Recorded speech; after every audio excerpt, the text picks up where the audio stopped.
कहानी की शुरुआत होती है साल 1962 में, जहां एक शानदार क्रूज शिप पर सैकड़ों लोग म्यूजिक और डांस का मजा ले रहे होते हैं। जहाज पर एंटोनियो ग्राजा फ्रांसिस्का और उसकी बैंड की मधुर धुन पर हर कोई झूम रहा होता है, बस एक छोटी लड़की केटी को छोड़कर। एक वेटर नोटिस करता है कि केटी अपने खिलौने से "मैं बोर हो रही हूं" लिख रही है। तभी जहाज का कैप्टन उसे देखता है और मुस्कुराते हुए डांस के लिए बुला लेता है। संगीत और खुशियों के बीच किसी को अंदाजा नहीं होता कि ऊपर कोई रहस्यमयी इंसान धीरे धीरे एक लीवर खींच रहा है। कुछ ही सेकंड में वो तार खुलने लगती है और तेजी से घूमते हुए डांस फ्लोर पर आ गिरती है। पल भर में पूरा नजारा खून से भर जाता है। सब लोग कमर के ऊपर से कट जाते हैं। पूरा हॉल सन्नाटे में डूब जाता है, लेकिन केटी बच जाती है क्योंकि उसकी हाइट छोटी होती है और वो उस तार से बच जाती है। 40 साल बाद एक सल्वेज टीम पुराने टूटे हुए जहाज को समंदर से बाहर निकालने की कोशिश कर रही होती है। जहाज में बहुत ज्यादा पानी भर चुका होता है, जिससे उसे खींचना मुश्किल हो जाता है। एप्स नीचे उतरकर जहाज का हाल देखती है और पता चलता है कि उसमें एक बड़ा छेद हो गया है जो 5 मिनट में पूरे जहाज को डुबो सकता है। कैप्टन मर्फी कहता है कि इसे छोड़ दो, लेकिन एप्स रुककर उसे ठीक करने का फैसला करती है। मर और डॉज उसकी मदद करते हैं और मिलकर वेल्डिंग से उस छेद को बंद कर देते हैं। उनकी मेहनत रंग लाती है और टीम अपनी सफलता और इनाम का जश्न मनाती है। तभी एक पायलट जैक फेरीमैन उनसे मिलने आता है। वो बताता है कि उसने पिछले महीने बेयरिंग सी में एक अजीब सा जहाज देखा था। बहुत पुराना, पर अभी भी तैर रहा था। उसने कई बार रेडियो पर संपर्क करने की कोशिश की, लेकिन कोई जवाब नहीं मिला। अब वो चाहता है कि ये टीम उस रहस्यमयी जहाज की जांच करे। अगली सुबह टीम निकल पड़ती है। पूरा दिन बीत जाता है, लेकिन उन्हें कुछ नहीं मिलता। शाम होते होते सैंटोस को कुछ अजीब सा दिखाई देता है और वो जल्दी से मर्फी को बुलाता है, लेकिन जब तक वो आता है वो जहाज गायब हो जाता है। मर्फी को लगता है कि सैंटोस को शायद भ्रम हुआ है, पर तभी रडार पर वही चीज बार बार दिखने और गायब होने लगती है। एप्स भी कंट्रोल रूम में आ जाती है और सब मिलकर स्क्रीन पर ध्यान से देखते हैं। मर्फी रेडियो चलाने की कोशिश करता है, लेकिन कोई सिग्नल नहीं आता, जैसे कोई अदृश्य ताकत उन्हें आगे बढ़ने से रोक रही हो। अचानक उनके सामने एक बहुत बड़ा जहाज प्रकट हो जाता है। सैंटोस को अपनी बोट तुरंत रोकनी पड़ती है। वो पूरी तरह टक्कर से तो बचा लेता है, लेकिन बोट का अगला हिस्सा उस विशाल जहाज से टकरा जाता है, जिससे इंजन खराब हो जाता है। मर्फी जहाज का नाम पढ़ता है, एंटोनियो ग्राचा, और हैरानी से बताता है कि ये वही इटालियन जहाज है जो 1962 में बिना कोई सिग्नल भेजे रहस्यमयी तरीके से गायब हो गया था। हर कैप्टन का सपना था इसे ढूंढना। टीम तुरंत फैसला करती है कि आधे लोग जहाज पर चढ़कर जांच करेंगे और बाकी आधे लोग उनकी बोट पर रहकर नजर रखेंगे। जैसे ही टीम जहाज पर पहुंचती है, वो देखती है कि सारे लाइफ सेविंग लॉकर खाली हैं और एक भी लाइफ बोट नहीं है। अंदर जाते ही उनका बोट से संपर्क टूट जाता है। माहौल एकदम सन्नाटे से भरा होता है। अचानक उन्हें एक पुरानी घड़ी की टिक टिक सुनाई देती है। वो एक पेंडुलम घड़ी होती है जो अब भी चल रही होती है। जैसे ही वो टाइम बताती है, उसकी तेज आवाज सबको डरा देती है। टीम आगे बढ़ती रहती है, लेकिन उन्हें दिखाई नहीं देता कि पास में ही केटी का खिलौना खुद ब खुद हिलता है और उस पर लिखा आता है, वेलकम अबोर्ड। जहाज के अंदर जितना गहराई में वो जाते हैं, उतना ही रेडियो पर शोर बढ़ने लगता है। अजीब बात यह है कि उन्हें अब तक एक भी शव नहीं मिलता। एक भारी दरवाजा खोलकर वो नीचे वाले फ्लोर पर पहुंचते हैं। तभी फर्श टूट जाता है और मंडर नीचे गिरने लगता है। एप्स तुरंत उसका हाथ पकड़ लेती है, लेकिन खुद भी फिसलने लगती है। बाकी लोग उसकी टांगें पकड़कर उसे ऊपर खींचने लगते हैं। नीचे झांकते हुए एप्स को केटी की परछाई नजर आती है, पर पलक झपकते ही वो गायब हो जाती है। बहुत मेहनत से डॉज और मर्फी दोनों को सुरक्षित ऊपर खींच लेते हैं। आखिरकार टीम ब्रिज पर पहुंचती है, जहां जहाज का कंपास और स्टीयरिंग दोनों बंद पड़े होते हैं और फ्यूल टैंक भी खाली। मर्फी जहाज की लॉगबुक उठा लेता है, जबकि डॉज को एक डिजिटल घड़ी मिलती है जो 1962 में बनी ही नहीं थी। इसका मतलब साफ था, किसी ने इस जहाज को पहले भी ढूंढा था, लेकिन फिर भी इसे छोड़कर चला गया। कुछ खास नहीं मिलने पर मर्फी कहता है कि अब सब आराम करें, सुबह इसे रस्सी से बांधकर खींचेंगे। जब वो अपनी बोट पर लौटते हैं, फेरीमैन पूछता है कि क्या उन्हें पता चला कि इस जहाज के साथ क्या हुआ था। मर्फी बताता है कि अब तक कुछ नहीं मिला और वो उन्हें मैरी सेलेस्टे नाम के जहाज की कहानी सुनाता है। वो जहाज भी इसी तरह बिना किसी शव के मिला था, बस खाली। मर्फी बताता है कि एंटोनियो ग्राचा की तरह ही मैरी सेलेस्टे नाम का जहाज भी कई मील तक बिना किसी कैप्टन के चलता रहा था, जब तक उसका फ्यूल खत्म नहीं हो गया। ऐसे जहाजों को ही घोस्ट शिप कहा जाता है। टीम अब सोचने लगती है कि सुबह इस जहाज का क्या किया जाए। मर्फी कहता है कि हमें इसे अपनी बोट से खींच कर ले जाना चाहिए, लेकिन सैंटोस मना कर देता है। उसका कहना है कि उनकी छोटी टग बोट इतने भारी जहाज को नहीं खींच पाएगी। ऊपर से उसके एंकर भी गायब हैं, तो इसे वहीं रोक पाना भी नामुमकिन है। ग्रियर कहता है कि अगर इंजन ठीक कर लिया जाए तो शायद वो खींच पाए, लेकिन ऐसा करने में कम से कम 2 हफ्ते लगेंगे। अगली सुबह टीम स्कूबा डाइविंग करती है ताकि जहाज के नीचे की हालत देख सके। नीचे जाकर उन्हें पता चलता है कि जहाज के हुल में एक बड़ा छेद है, जिससे धीरे धीरे पानी अंदर जा रहा है। और मुश्किल ये कि समंदर की तेज धार उसे चट्टानों की तरफ धकेल रही है, जहां ये 3 दिन में जाकर टकरा जाएगा। टीम कहती है कि इतने कम समय में दोनों इंजन और जहाज को ठीक करना असंभव है, लेकिन मर्फी उन्हें आदेश देता है कि कोशिश करनी ही होगी। सैंटोस टगबोट पर रहकर इंजन ठीक करने लगता है, जबकि बाकी टीम जहाज पर अलग अलग हिस्सों की जांच के लिए बढ़ जाती है। जल्द ही उन्हें पता चलता है कि यहाँ रेडियो काम नहीं कर रहे। किसी अनजानी ताकत की तरह सिग्नल पूरी तरह बंद है। मंडर और डॉज जहाज के निचले हिस्से में पहुंचते हैं, जहां हर जगह पानी भरा होता है। आखिर में उन्हें इंजन रूम मिलता है, लेकिन वो भी पूरा डूबा हुआ होता है। दूसरी तरफ ग्रियर और मर्फी कप्तान के कमरे तक पहुंचते हैं, मगर मर्फी उसे अंदर आने से रोक देता है। वो अकेले कमरे में जाता है, जहां उसे कप्तान की टोपी, खून से सनी रेजर और एक पुरानी व्हिस्की की बोतल मिलती है। वो झिझकते हुए व्हिस्की उठाता है, लेकिन जैसे ही वो गिलास होंठों तक लाता है, आईने में उसे खुद की जगह जहाज का कप्तान दिखाई देता है। एक पल के लिए उसका चेहरा बदल जाता है और अगले ही पल सब कुछ फिर से सामान्य हो जाता है, जैसे कुछ हुआ ही ना हो। मर्फी उस कमरे से बाहर निकल जाता है, बिना देखे कि उसके जाते ही आईने में उसका चेहरा दोबारा बदल जाता है। दूसरी तरफ ग्रियर अकेले जहाज के अंदर घूम रहा होता है और देखता है कि पुराना एलिवेटर नीचे गिर चुका है। वहीं एप्स और फेरीमैन एक दूसरे से अलग हो जाते हैं। अकेले चलते हुए एप्स को एक पुराना स्विमिंग पूल रूम मिलता है। अंदर जाते ही उसे दीवारों में कई गोलियों के निशान और फर्श पर बुलेट के खोल दिखाई देते हैं। जैसे ही वो सीढ़ी से ऊपर चढ़ने लगती है, अचानक उसके सामने केटी की परछाई नजर आती है। डर के मारे उसका संतुलन बिगड़ जाता है और वो नीचे गिरकर बेहोश हो जाती है। कुछ मिनट बाद जब वो होश में आती है, तो उसे अपने नीचे बहता हुआ खून नहीं दिखाई देता, जो फर्श के छेद से नीचे जा रहा होता है। तभी फेरीमैन वहां पहुंचकर उसे उठाता है। दोनों बाहर निकलने ही लगते हैं कि दीवारों के सारे छेद खून उगलने लगते हैं और पल भर में पूरा पूल खून से भर जाता है, जिसमें सैकड़ों लाशें तैरने लगती हैं। अचानक पूरे जहाज में फ्रांसिस्का के गाने की आवाज गूंजने लगती है, जो अब रेडियो पर भी चल रही होती है। ग्रियर उस आवाज का पीछा करते हुए डाइनिंग हॉल में पहुंचता है, जहां एक पियानो रखा होता है। उसके ऊपर एक सिगरेट रखी होती है, जिस पर लिपस्टिक का निशान होता है, और वो अब भी जल रही होती है। पास की दीवार पर फ्रांसिस्का का पोस्टर टंगा होता है। वो उसे देखता है और उसकी खूबसूरती में खो जाता है, बिना जाने कि फ्रांसिस्का उसी वक्त पास में खड़ी उसे देख रही होती है। उधर एप्स एंड फेरीमैन जहाज के लॉन्ड्री एरिया में पहुंचते हैं, जहां एप्स वेंट चेक करने के लिए उसे खोलती है। जैसे ही वेंट खुलता है, अंदर से तेज पानी का झोंका निकलता है और पूरा कमरा डूबने लगता है। दरवाजा अपने आप बंद हो जाता है और दोनों घबराकर देखते हैं कि पानी में तैरती लाशें सिर्फ 1 महीने पुरानी हैं। एप्स रेडियो से अपने साथियों से संपर्क करने की कोशिश करती है, लेकिन रेडियो सिर्फ अजीब शोर करता है। इसलिए दोनों बाहर निकलने का दूसरा रास्ता ढूंढने लगते हैं। चलते चलते वो जहाज के कार्गो एरिया में पहुंचते हैं। एप्स जल्दी निकलना चाहती है, लेकिन फेरीमैन वहां रखी एक पुरानी कार देखने में उलझ जाता है।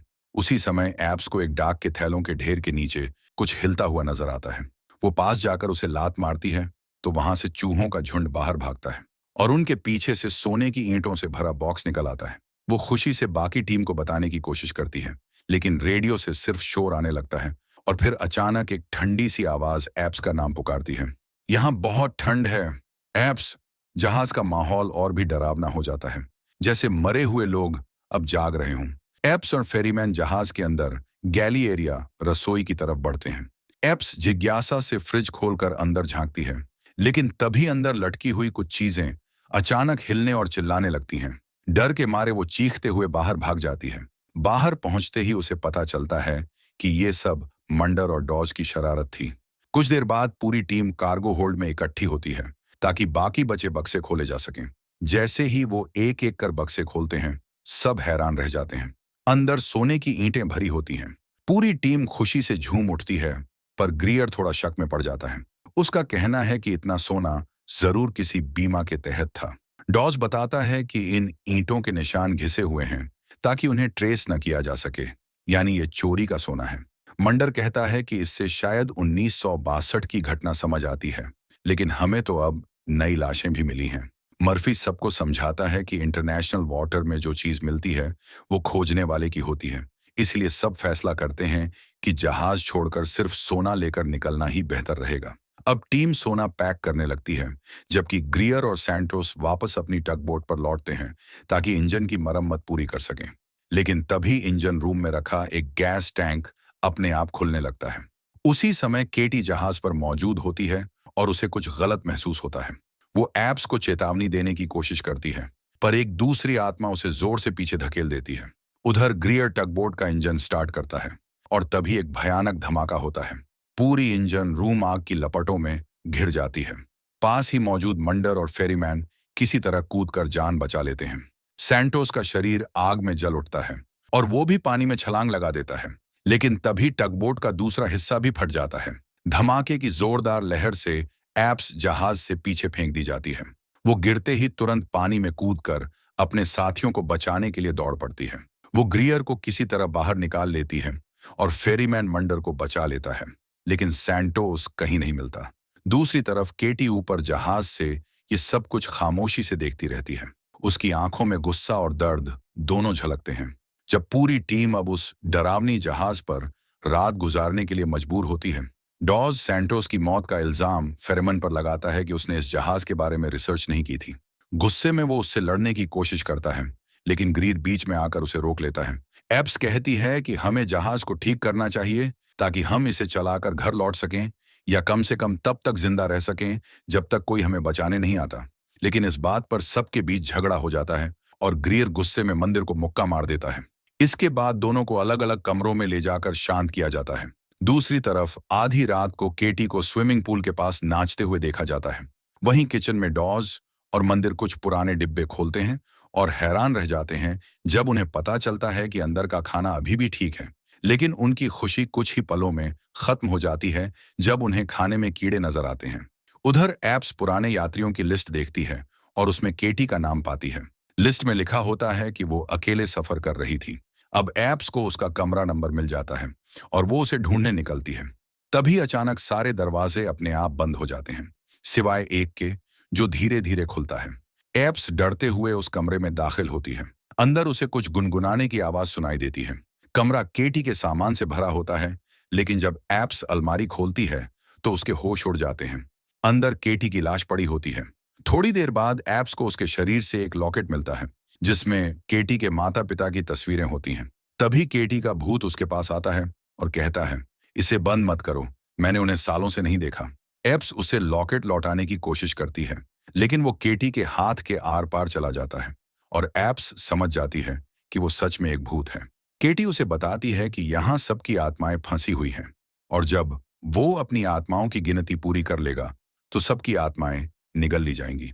एप्स घबराकर पूछने की कोशिश करती है कि वो कौन है, लेकिन तभी कमरे की छत पर खून फैलने लगता है और केटी डरते हुए कहती है, वो नहीं चाहता कि हम बात करें। केटी एप्स से कहती है कि जितनी जल्दी हो सके यहाँ से भाग जाओ, नहीं तो बहुत देर हो जाएगी।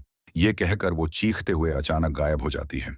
उधर डाइनिंग हॉल में ग्रीर अकेले बैठा अपनी मंगेतर की तस्वीर देखता हुआ शराब पी रहा होता है। कुछ देर बाद जब वो उठने की सोचता है, तभी अचानक कमरे की सारी लाइटें जल उठती हैं और टूटी हुई चीजें अपने आप ठीक होने लगती हैं।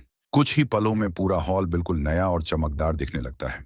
पुराने मेहमानों की आत्माएं भी वहां प्रकट होकर तालियां बजाने लगती हैं। तभी फ्रांसिस्का उसके पास आती है और उसके गाल पर हल्का सा किस करती है। ग्रीर समझ जाता है कि ये सब असली नहीं है, इसलिए उसे लगता है कि अगर वो उसे किस करे तो ये धोखा नहीं माना जाएगा। वो फ्रांसिस्का को होंठों पर किस करता है। फ्रांसिस्का मुस्कुराते हुए धीरे धीरे चलती है और अपना गाउन खोलने लगती है, जैसे उसे बुला रही हो। ग्रीर भी उसके पीछे पीछे जाता है और जब वह लिफ्ट के दरवाजे के पास पूरी तरह नग्न खड़ी होती है तो ग्रीर उसके पास पहुंचकर उसे छूने की कोशिश करता है, लेकिन उसका हाथ उसके शरीर के आर पार चला जाता है और ग्रीर सीधा नीचे लिफ्ट शाफ्ट में गिर जाता है, जिससे उसकी मौके पर ही मौत हो जाती है। फ्रांसिस्का का चेहरा अचानक राक्षसी रूप में बदल जाता है और वह डरावनी हंसी हंसती है। दूसरी तरफ कप्तान के कमरे में मर्फी शराब पीते पीते सो जाता है। कुछ देर बाद बोतल अपने आप हिलने लगती है और वह चौंक कर उठता है।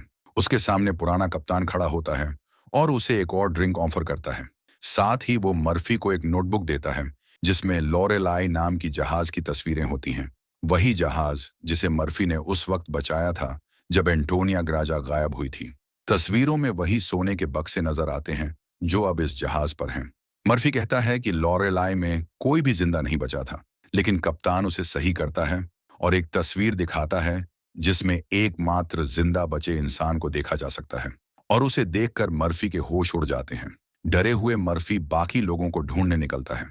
जब वो स्विमिंग पूल वाले कमरे में पहुंचता है तो उसे सैंटोस का भूत दिखता है।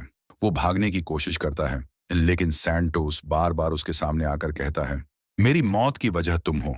तभी एप्स और फेरेमन वहां पहुंचते हैं और मर्फी को शांत करने की कोशिश करते हैं, लेकिन मर्फी की नजर में अब दोनों ही सैंटोस नजर आने लगते हैं। मर्फी को लगता है कि एप्स और फेरेमन उस पर हमला करने वाले हैं, इसलिए वो पहले ही हमला कर देता है और एप्स को जोर से एक खंभे से धक्का मार देता है। एप्स खुद को बचाने की कोशिश करती है, लेकिन वो अपने कप्तान को चोट नहीं पहुंचाना चाहती। मर्फी बार बार उस पर हमला करता है, जिससे एप्स मजबूर होकर पास रखी किसी चीज से उसके सिर पर मारती है और उसे पीछे धकेल देती है। मगर मर्फी रुकता नहीं। वो फिर से हमला करने आता है, इसलिए एप्स को उसकी टांग में छुरा घोंपना पड़ता है। गुस्से में मर्फी उसे मारने ही वाला होता है कि तभी फेरेमन पीछे से उसके सिर पर वार करता है और उसे बेहोश कर देता है। इसके बाद बाकी क्रू सदस्य सब एक साथ इकट्ठे होते हैं और मर्फी को सबकी सुरक्षा के लिए एक्वेरियम रूम में बंद कर देते हैं। अब उन्हें बस ग्रीर को ढूंढना है। सुबह होते होते भी उन्हें ग्रीर का कोई पता नहीं मिलता। सब मिलकर तय करते हैं कि जहाज को ठीक करने की योजना पर काम जारी रखें। मंडर, डॉज और एप्स इंजन रूम में जाकर गोता लगाते हैं। वे दरवाजे को उड़ाकर अंदर पहुंचते हैं और वहां बड़ा सा छेद देखते हैं। काफी मेहनत के बाद वे उस छेद को बंद कर देते हैं। फिर वे पाइप और पंप लगाकर जहाज के अंदर का पानी निकालना शुरू करते हैं। इसमें वक्त तो लगेगा, लेकिन अब कंपास और स्टीयरिंग फिर से काम करने लगते हैं। अगर वे पानी के बहाव पर कंट्रोल बनाए रखें तो जहाज को चट्टानों से टकराने से बचाया जा सकता है। इसके बाद एप्स एक बार फिर ग्रियर को ढूंढने निकलती है। तभी केटी प्रकट होती है और उसे रास्ता दिखाती है। एप्स जब वहां पहुंचती है तो उसे ग्रीर की लाश मिलती है और वो टूट जाती है। केटी उसका कंधा छूती है और उसे पुराने वक्त की यादों में ले जाती है, जब लॉरेलाई जहाज मिला था। एप्स देखती है कि उस समय सोने के लालच में कैसे यात्रियों और क्रू ने एक दूसरे को मारना शुरू कर दिया था। लालच, डर और खून से पूरा जहाज भर गया था। इंसानों ने ही केटी को उसके कमरे में ले जाकर मार डाला था। और जब आखिरी बचे कुछ लोग सोने के बक्सों तक पहुंचे तो फ्रांसिस्का ने उनके लीडर को बहकाया ताकि वो अपने ही साथियों को मार दें। लेकिन जैसे ही उसने सबको मार दिया, फ्रांसिस्का ने उसी लीडर को भी सिर में गोली मार दी। उसे पता नहीं था कि अभी भी एक आखिरी आदमी जिंदा है। यादों में दिखता है कि वो आखिरी आदमी फ्रांसिस्का को धोखा देता है। पहले वो उसे किस करता है और फिर लोहे के हुक से बेरहमी से मार डालता है। फिर वो उसके हाथ पर एक अजीब निशान बनाता है। ये सब देखकर एप्स के होश उड़ जाते हैं, क्योंकि अब उसे समझ आता है कि वो आदमी और कोई नहीं बल्कि फेरेमन है। ये याद आते ही एप्स तेजी से दौड़कर एक्वेरियम रूम की ओर भागती है, जहां फेरेमन को मर्फी की देखरेख करनी थी। लेकिन जब वो वहां पहुंचती है तो बहुत देर हो चुकी होती है। मर्फी मर चुका होता है। एप्स गौस से और दर्द में बार बार कांच पर मुक्के मारती है, फिर टूटकर वहीं गिर जाती है।